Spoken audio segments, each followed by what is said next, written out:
problématique qui touche l'équilibre mental des salariés. La personne qui est victime d'intimidation doit absolument ne pas confondre entre je t'intimide pour t'écraser et je te donne des ordres objectifs pour que tu améliores ton travail. Allez-y, osez parler aux personnes qui vous humilient parce que c'est déjà un grand pas vers la résolution de problèmes. Madame Karima Al-Hani, bonjour. Bonjour. Je vous remercie d'avoir accepté notre invitation. C'est toujours un plaisir d'être là. Aujourd'hui, vous allez nous parler du phénomène de l'intimidation. Première question. Oui. L'intimidation engendre-t-elle des conséquences graves sur le salarié?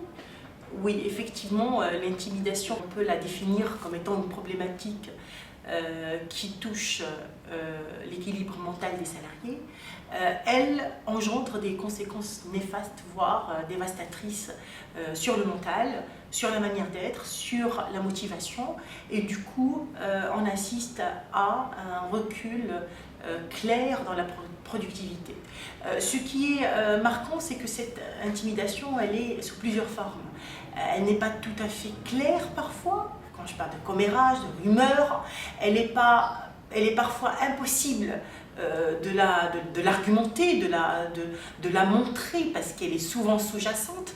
Elle est parfois aussi très révélatrice d'un abus de pouvoir ou de vouloir arriver, je parle d'un chef d'entreprise qui, dans sa possibilité et son envie de structurer un règlement bien clair au sein de son entreprise, il ne fait, c'est très subtil l'intimidation et structure d'entreprise, c'est très subtil. Parfois on a envie de travailler sur les objectifs, on a envie de mettre des règles en entreprise et on rentre dans l'intimidation sans le savoir. Quelles sont les formes de cette intimidation?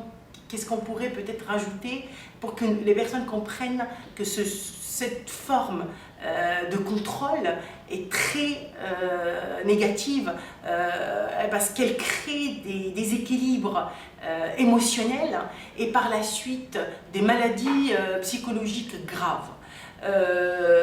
Les formes de l'intimidation sont, je citerai, les humiliations verbales, les humiliations qui touchent souvent le travail de la personne. Par exemple, je prends une personne, je la surcharge de travail et par la suite, en sachant très bien qu'elle ne va pas y arriver, pour la détruire dans sa confiance en elle professionnelle. Je pourrais aussi humilier la personne de manière à lui faire injurer tous les jours des remarques blessantes sur son physique, même si ça ne se fait pas. Hein. On pourrait même arriver à l'harcèlement qui dit sexuel, qui existe dans les entreprises, et que cette personne petit à petit régresse, et là, multiplier les courtes pauses serait valable que de démissionner, parce que la démission, elle ne pourra jamais donner à la personne la possibilité de se défendre. Là, c'est parti prise, ils ont gagné. En tant que coach en entreprise, j'avais assisté à une intimidation assez spéciale. Une personne qu'on coachait pour sa confiance en elle, pour sa productivité en entreprise qui a baissé, a révélé qu'elle était victime de commérages et de rumeurs. C'est-à-dire en passant dans les bureaux, elle entendait toujours parler d'elle, tout le monde s'est mis une idée sur la personne par rapport à sa vie personnelle, privée, et cette personne, elle a commencé à développer des symptômes physiques, des vomissements au milieu des réunions, des troubles en fait, psychologiques qui se montraient dans ses gestes et faits. On parle aussi de troubles psychosomatiques, dans le sens où elle avait tout le temps mal à la tête et du coup elle quittait le boulot avant l'heure. Et en creusant, j'ai trouvé que cette personne, elle souffrait de commérages et de rumeurs au sein de l'entreprise, ce qui l'a obligée finalement à se mettre à l'écart, à ne plus pouvoir travailler en équipe, voire à s'absenter tout le temps. L'intimidation risque-t-elle de s'aggraver lorsque la victime tente de se défendre? Oui, dans plusieurs cas. Quand la victime tente de se défendre, elle risque beaucoup.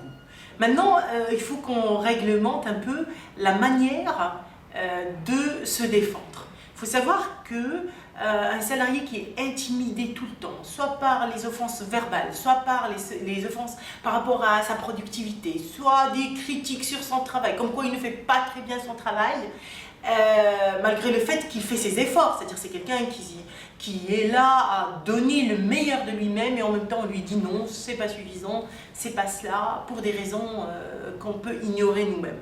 Alors, moi, ce que je conseille aux personnes qui sont victimes d'intimidation, de un, il faut en parler.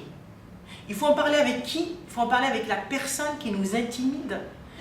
Là, ça peut être notre N+1, et là, le discours doit être avec beaucoup de respect et beaucoup de tact pour qu'on nous écoute, parce qu'il reste toujours un N+1, en parler ouvertement. Voilà, monsieur, je me sens toujours ciblée, je me sens un peu humiliée, est-ce que je peux savoir pour quelle raison?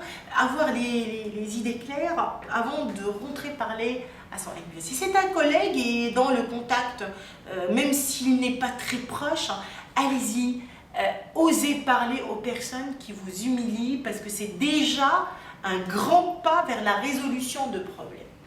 Deuxième point sur lequel je tilterai et je donnerai une grande importance. Quand on est victime d'intimidation, notez.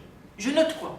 Je note la date, je note l'horaire, je note la fréquence de l'intimidation. Il faut que, quand je parle, il faut que j'ai si vous voulez, un historique de toutes les fois où j'étais offensée, où j'étais humiliée. Bien sûr, avec beaucoup de précision, voire un descriptif réel de ce qui m'arrive, et aussi expliquer les choses d'une manière tellement réelle pour que l'autre comprenne que vous n'êtes pas en train de mener un spectacle ou de victimisation, mais plutôt vous êtes en train de vous défendre. Troisième chose, ne démissionnez pas. Là, c'est un échec entre guillemets flagrant, parce que je démissionne, ça veut dire quoi? Ça veut dire au fond de moi, je ne vais pas régler ce problème, je vais le traîner avec moi et ça ne pourrait que détruire ma carrière professionnelle, j'aurais du mal à me relever. Toute personne victime d'intimidation doit se défendre, doit faire de son mieux pour expliquer sa position.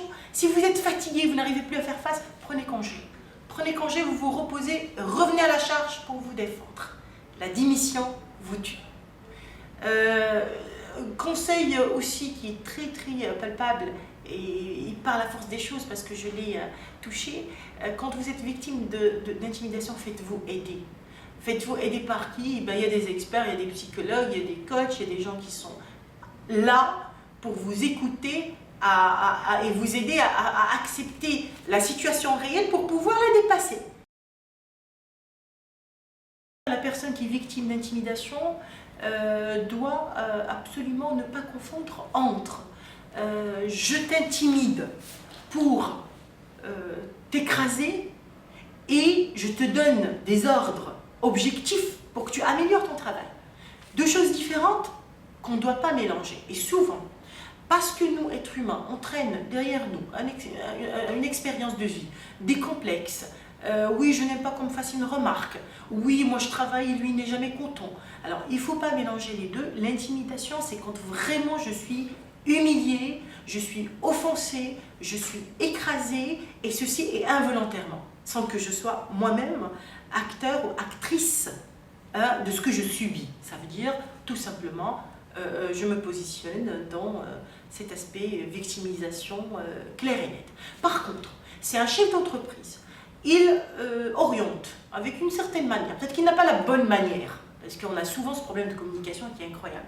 Mais il oriente avec des ordres objectifs, avec une manière de booster les salariés pour arriver à un objectif, de manière à faire une critique pour remettre les choses en ordre. Ceci ne doit pas être confondu avec l'intimidation. C'est-à-dire que le salarié doit faire un travail sur lui-même pour comprendre sa situation.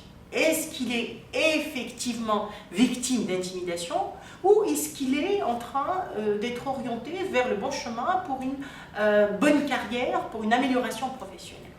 Le plus important aussi, c'est de sensibiliser les chefs d'entreprise à quelque chose d'extrêmement important. Si on prend l'intimidation en considération, on va travailler au sein de notre entreprise à ce que ceci ne se produit pas. Et s'il se produit, l'arrêter fermement, sensibiliser les salariés à que ce soit des comportements à bannir en entreprise, en installant le respect. Il y a aussi les valeurs qu'on peut créer, les valeurs de l'entreprise qui tracent de toute manière notre manière de voir les choses, ne jamais intimider. Il n'y a pas de mal d'écrire en négation dans les valeurs, ne jamais intimider votre collègue parce que ça a des inconvénients sur sa santé mentale, sur son bien-être émotionnel, sur sa façon de faire pour qu'il puisse effectivement être à l'aise dans cette entreprise.